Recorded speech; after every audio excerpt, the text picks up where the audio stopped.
she thought she was stepping into a fairy tale. A honeymoon in paradise, a fresh start with the man she had just vowed to spend her life with. But within days, that dream turned into a nightmare. Christe Chen, a 36-year-old pharmacist from Tennessee, had it all: a thriving career, a loving circle of friends and family, and an adventurous spirit that led her to exciting places. When she met Bradley Dawson, their romance moved fast. Too fast, some would say. A whirlwind courtship, a quick marriage, and a luxury honeymoon in Fiji. It was supposed to be the beginning of forever. But just days into their honeymoon at the exclusive Turtle Island resort, Christe was found dead in their villa. Her body bore the horrifying signs of a brutal attack, and the man who was supposed to love and protect her was nowhere to be found. Instead, he had vanished, only to be discovered later kayaking across the ocean, seemingly trying to escape. Was this a crime of passion, a moment of uncontrollable rage, or were there warning signs long before they ever set foot on that island? This is the chilling story of Christe Chen, of trust shattered, love betrayed, and a honeymoon that ended in murder. Before we unravel this intriguing story, please take a moment to like this video and subscribe to True Crime Tales. Stay tuned for more gripping tales that expose the darkest depths of human nature and behavior. Christe Chen was a 36-year-old pharmacist from Tennessee, known for her warmth, generosity, and adventurous spirit. She had built a successful career, was deeply loved by her family and friends, and had a passion for travel that often took her to new and exciting destinations. Christe was outgoing and full of life, always eager to connect with people and experience the world around her. Her life took a dramatic turn when she met Bradley Robert Dawson, a 38-year-old IT specialist from Memphis. Their romance was fast-paced, moving quickly from initial attraction to serious commitment. Friends and family watched as the relationship intensified, leading to a whirlwind engagement and a marriage that seemed to happen almost overnight. Their honeymoon was set in Fiji, a destination that reflected Christe's love of exploration and adventure. Before the honeymoon, however, there were signs that raised concern. Those close to Christe wondered if the relationship was moving too fast, questioning whether she truly had time to understand the man she had married. Some worried about possible controlling tendencies in Bradley, noting subtle shifts in Christe's behavior and choices. Though outwardly laid back and reserved, Bradley's personality had layers that not everyone fully understood. His past relationships could hold clues. Were there signs of possessiveness or other troubling behaviors? And why did they rush into marriage? Was it love, or was there something more beneath the surface? Christe's journey, filled with promise and joy, took an unexpected path as she stepped into this new chapter of her life. What followed would leave those who knew her searching for answers. Christe and Bradley arrived at Turtle Island Resort, a private island retreat known for its secluded luxury, breathtaking ocean views, and all-inclusive elegance. It was the kind of destination that promised romance, where couples could unwind in lavish villas, enjoy candlelit dinners under the stars, and bask in the serenity of a tropical paradise. For Christe, the trip should have been a dream come true, a celebration of new beginnings. It was supposed to be the happiest time of their lives. But as the days unfolded, subtle cracks in that picture-perfect getaway began to appear. Resort staff and fellow guests saw the couple together at the bar that evening. At first glance, there was nothing outwardly alarming. Christe and Bradley shared drinks, engaging in conversation like any other newlyweds enjoying their honeymoon. But some who observed them more closely noticed an underlying tension. Was it the way Christe looked away when Bradley spoke? Or the moments of silence that lingered between them? Later that night, back in their villa, the tension escalated into something much more volatile. Neighbors in the surrounding villas reported hearing a heated argument, voices raised, anger spilling into the air. Then something more disturbing, screaming followed by loud thuds, sounds that suggested a struggle. And then silence. The next morning, the illusion of paradise was shattered. Resort staff responding to concerns entered the villa and discovered Christe's lifeless body. The scene painted a harrowing picture of violence, a stark contrast to the idyllic setting of Turtle Island. The autopsy would later reveal the extent of what had taken place. Christe had suffered severe injuries, her body bearing the brutal marks of a violent assault. Blunt force trauma, consistent with being beaten, was identified as the primary cause of death. This was no accident, no tragic fall. The evidence pointed to something more deliberate that could not be undone. The question remained, what had truly happened that night inside the villa? And why had their dream honeymoon ended in unthinkable tragedy? As resort staff and authorities processed the horrific scene inside the villa, one pressing question loomed over everything. Where was Bradley Robert Dawson? He was nowhere to be found. The villa bore no signs of forced entry, and nothing suggested an outside intruder had committed the crime. Yet, Bradley had vanished, leaving behind his personal belongings, including his wallet, passport, and even his phone. His sudden disappearance raised immediate suspicions. If this was an accident, if this was a misunderstanding, why had he fled? As the investigation unfolded, a troubling discovery was made. Resort staff and witnesses reported that, in the early hours of the morning before Christe's body was found, Bradley had been spotted. He wasn't in his villa, nor was he seeking help. Instead, he had taken a kayak and paddled away from Turtle Island. The act itself was unsettling. The island was remote, surrounded by vast waters, with no immediate connection to another inhabited location. Where was he going? And more importantly, why? The timing of his departure was critical.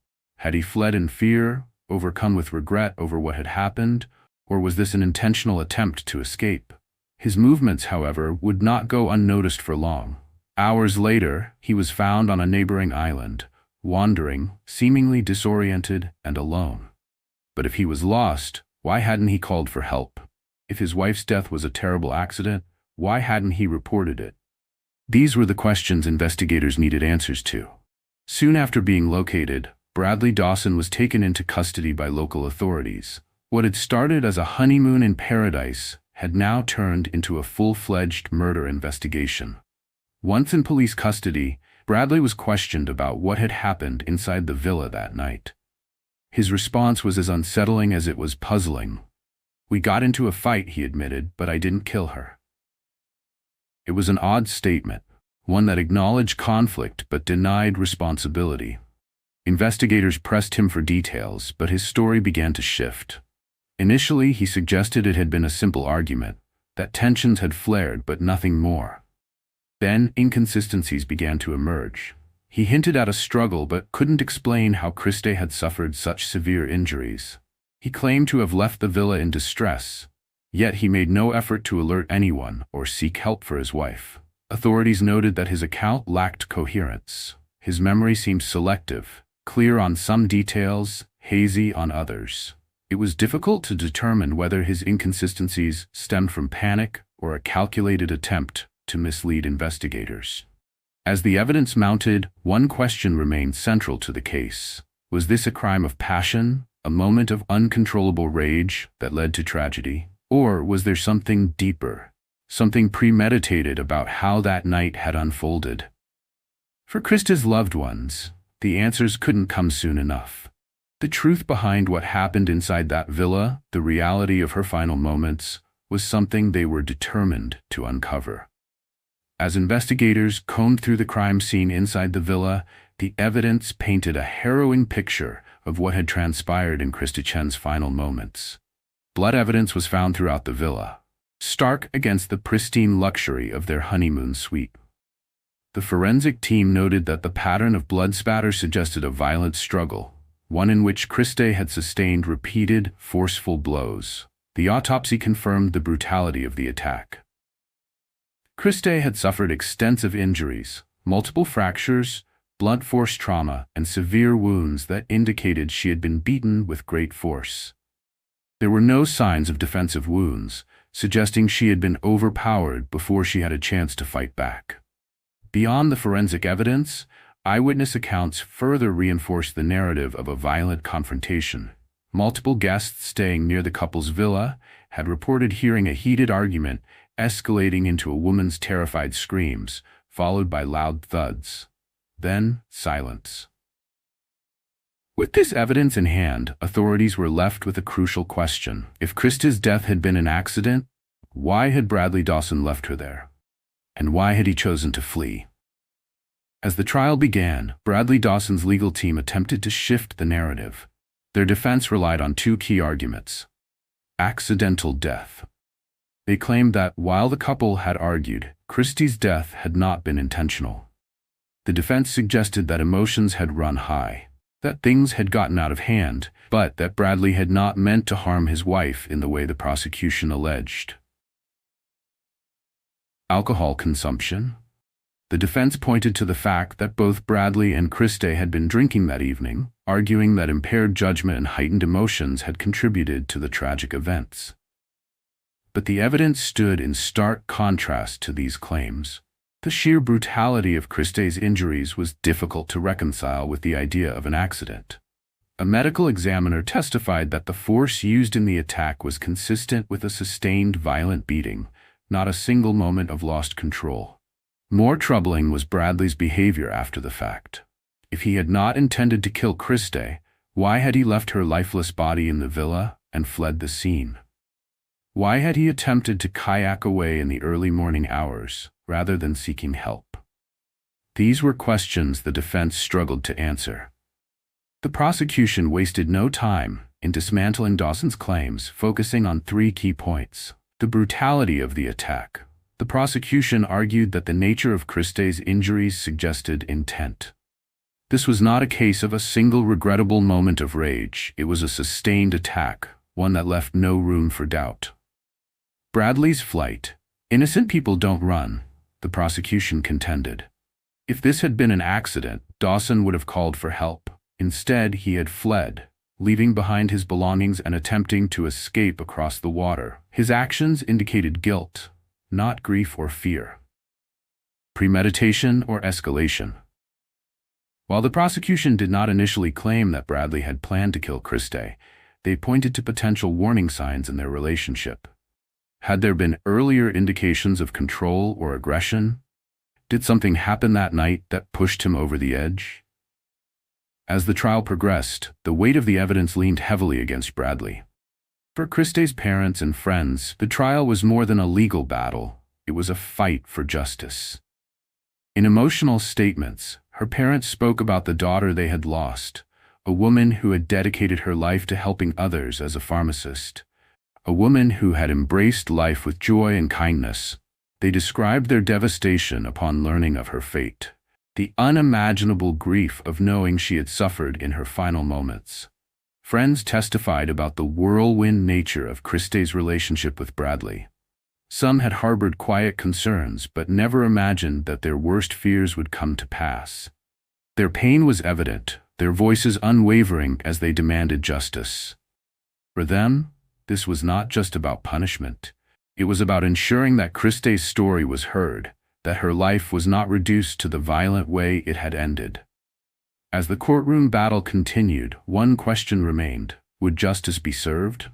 After weeks of testimony, forensic evidence, and emotional statements from Christe Chen's loved ones, the jury reached a decision. The weight of the evidence was undeniable. Bradley Dawson was found guilty. The conviction sent a wave of relief through Christe's family, but it did little to ease the pain of their loss. They had fought for justice, for the truth of what had happened to Christe to be acknowledged, and in that sense, the verdict was a victory. But it could never bring her back.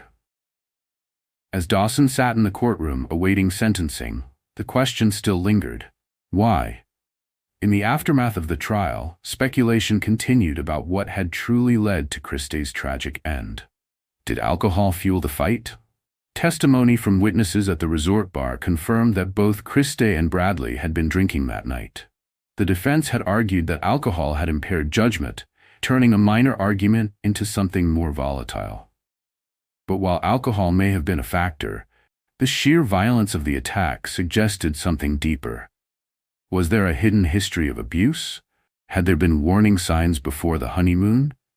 Some of Christe's friends had expressed concerns about how quickly the relationship had progressed, but was there more they hadn't seen? Had Bradley shown controlling or aggressive tendencies behind closed doors? If so, Had Christe ignored the red flags, believing that love could overcome them? A tragic escalation? Or something premeditated? The prosecution had argued that Dawson's flight from the crime scene suggested guilt, that he knew what he had done and had tried to escape responsibility. But was his intent to kill Christe that night, or did the argument spiral out of control in a way he hadn't foreseen? What remained was a chilling reality, one that couldn't be undone. Bradley Dawson did not provide a consistent or clear explanation for Christe Chen's death. In his initial statements to the police, he acknowledged that they had had an argument but denied causing her death. He claimed that after the argument, he left their villa to give her space and was unaware of how she sustained her fatal injuries. During the trial, Dawson pleaded not guilty and did not testify in his own defense.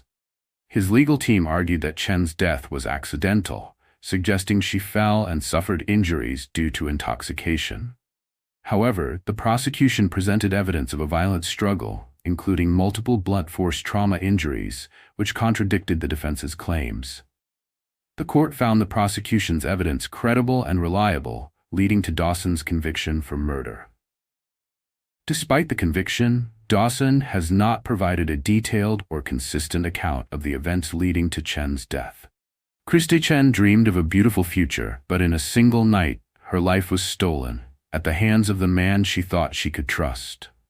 Christe Chen's story is one of love, trust, and betrayal.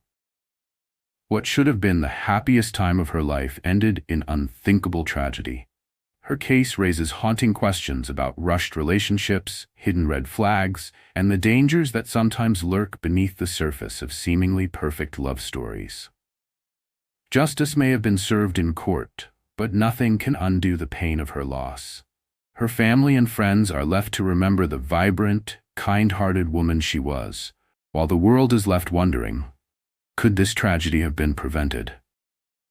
If you want to hear more real-life crime stories like this, make sure to subscribe to True Crime Tales and stay tuned for more cases that reveal the truth behind the headlines.